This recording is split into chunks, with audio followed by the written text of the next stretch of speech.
William Makepeace Thackeray was born at Calcutta in 1811. Thackeray would end up using many events that occurred in his life to lay out and write Vanity Fair, such as his attendance at a school run by Dr. Turner, seeing Napoleon on St. Helena while traveling as a child back to England, and even using his own daughter as inspiration for the character Amelia. In 1834, Thackeray went to Paris and took up the study of art. In 1837, Thackeray went to London and became a regular contributor to Fraser's magazine. While being on the staff of the Punch, he wrote Vanity Fair. This novel placed him in the first rank of novelists. He completed it when he was 37 years old. Vanity Fair takes place in the Napoleonic era. The story focuses on two main characters, Amelia Sedley, who comes from wealth, and Rebecca Sharp, an orphan, after her father and mother both died. Both attend Miss Pinkerton Academy to try to figure out how to navigate their way through the world of social climbing and the search for wealth. While Amelia couldn't care for the values of Vanity Fair, Rebecca lives for it.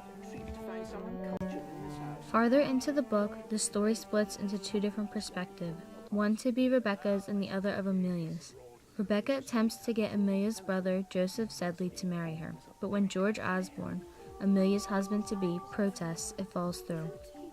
Rebecca then takes a position as a governess to Queen Crowley and later marries her nephew, Rowden Crowley. The Crowden family believes Rebecca's only intention is to socially climb by marrying Rowden, so they are both disinherited and begin to live without sufficient funding. Rebecca then makes it her mission to get pregnant so that they will once again be accepted back into the family.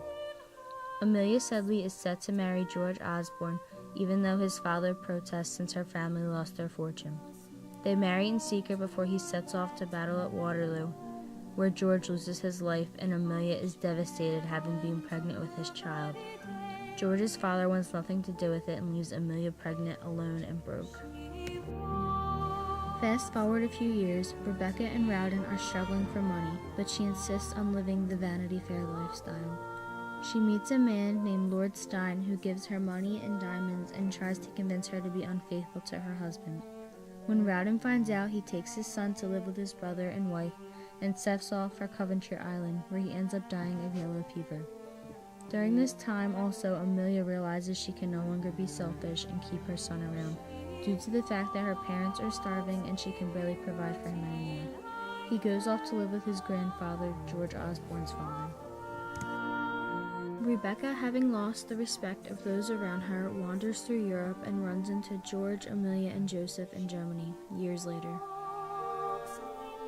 Amelia and Rebecca resolve all the bad blood and their issues with one another, and Rebecca even confides in Amelia, telling her about her husband's infidelities and that she had deserved better. Rebecca runs off to India with Joseph, Amelia's brother, but does not marry him, instead taking all his money, and he dies in terror, believing she was the reason of his death. Rebecca finally has money to be able to live in Vanity Fair. Amelia and William marry after all the years of keeping him at arm's length, and he takes care of her and their son and sets them up for the rest of their lives. Little Rowden becomes the heir of Queen Crowley's fortune after his Uncle Pitt and cousin Pitt died. Little Georgie, through the kindness of those around him, lost his distorted values obtained in Vanity Fair, and in the end it is believed that these children are better off and would better be people than those before them. There are a few differences between the book and the movie, besides the fact that at the end of the book Rebecca sees her son again. Classic expresses artistic quality, stands the test of time, has a certain universal appeal, and makes connections. Vanity Fair is a classic because it resembles the fact that no matter how many years go by, people will always believe that there is a social hierarchy that needs to be climbed.